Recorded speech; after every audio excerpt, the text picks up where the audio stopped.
how the dish looks, in this case sushi, is part of the enjoyment and the hospitality of the person who made it. Destroying too much of its form before eating it is considered disrespectful.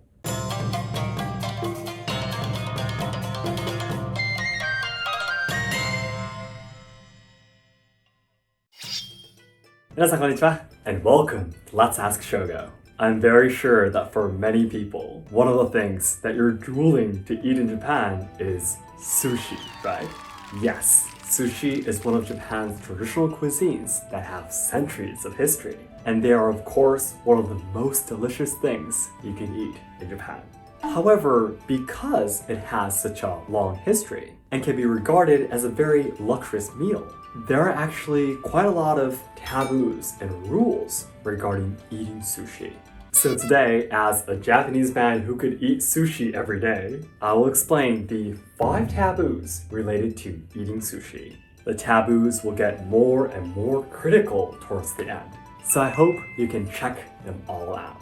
By the way, my favorite sushi is sea bream and salmon. If you have any favorites, please let me know in the comments below. This video will be perfect for those who are willing to come to Japan someday to learn more about the culture and enjoy eating sushi.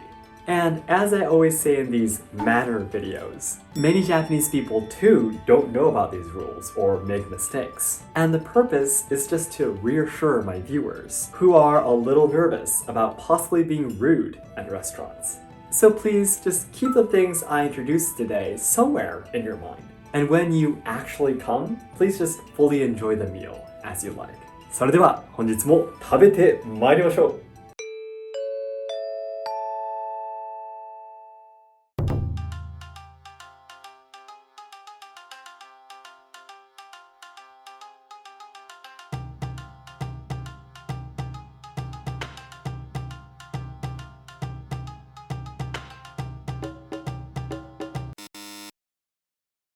1. Not eating it immediately. Not eating the offered sushi as soon as possible is considered a taboo because the shari sushi rice will dry and the flavor and taste of the neta toppings will change. There's no need to rush, but please keep in mind that from the moment sushi is served, the taste is declining. By not eating it immediately, not only will you miss its best taste, but it's also rude to the chef that made the sushi for you. This is also the reason why you must be careful of taking pictures of sushi, because taking too much time might make the restaurant staff feel a little unpleasant too.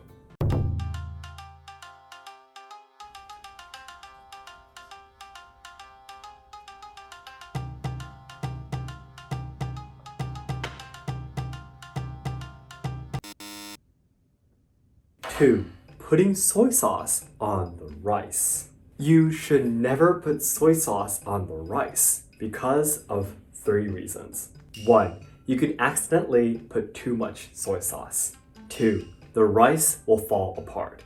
3. Some rice might fall into the soy sauce plate and it will look dirty. The best way to put soy sauce on the sushi topping is to first tilt the sushi sideways and then pick it up.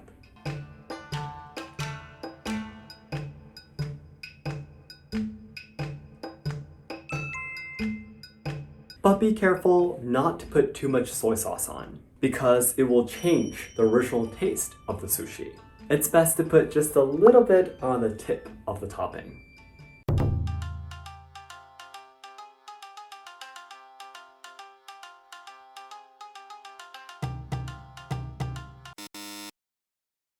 Three, putting gunkan in the soy sauce. Gunkan is a type of sushi that has the nori seaweed wrapped around it. We just learned that putting soy sauce on the rice is inappropriate. But the topping of these gunkan type sushi will fall apart if we try to tilt it. Then how will we put soy sauce on it? We actually use gari, which are vinegar pickled ginger slices that will always be served along with sushi. They are originally meant to refresh your mouth in between eating different kinds of sushi, but they can also be used almost like a brush to put soy sauce on the gunkan.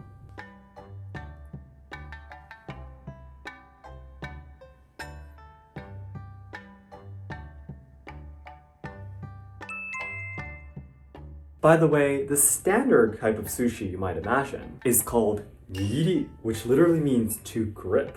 And gunkan actually means warship because they look like it when seen from the side. Warship. Maybe.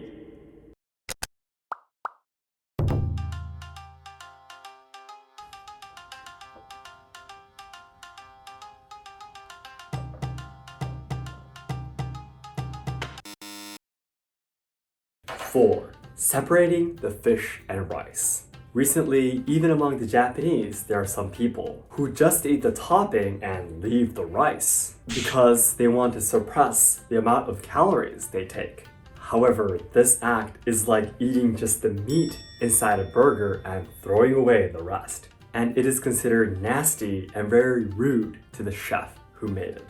Always eat the fish and rice together. And if you really don't need the rice, please order sashimi instead. Every sushi restaurant can absolutely prepare sashimi for you.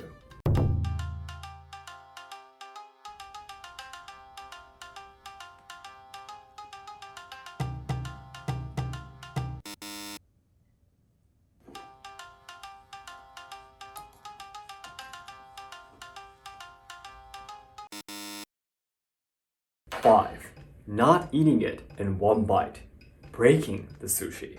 As I've also explained in my video where I talked about the taboos using chopsticks, how the dish looks, in this case sushi, is part of the enjoyment and the hospitality of the person who made it. Destroying too much of its form before eating it is considered disrespectful.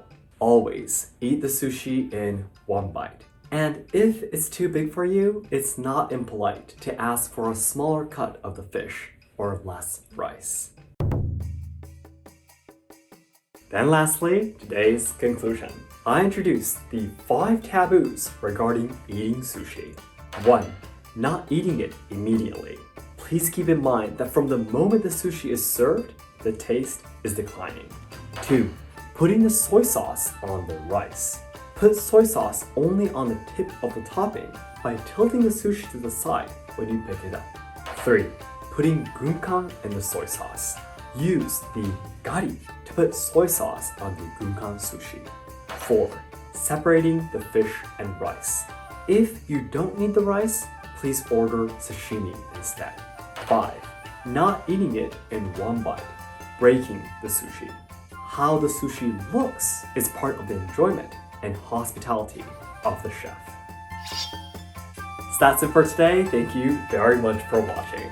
If you thought, okay Shogo, I get it that the rules are important, could you just let me go to Japan? Please hit the like button to help me boost this video. And my goal is to achieve 1 million subscribers by January 2023, so your help is what I need. In this channel, you can take a closer look at Japanese traditional culture, tips on traveling to Kyoto, and social problems in Japan. To learners and lovers of Japanese language and culture, be sure to subscribe to enjoy more content. And please check out our sub-channel and membership through the link inside the description box. Thanks again, and I'll see you in my next video. どうもありがとうございました。Today's actually my birthday, and this is a new kimono that my wife got me.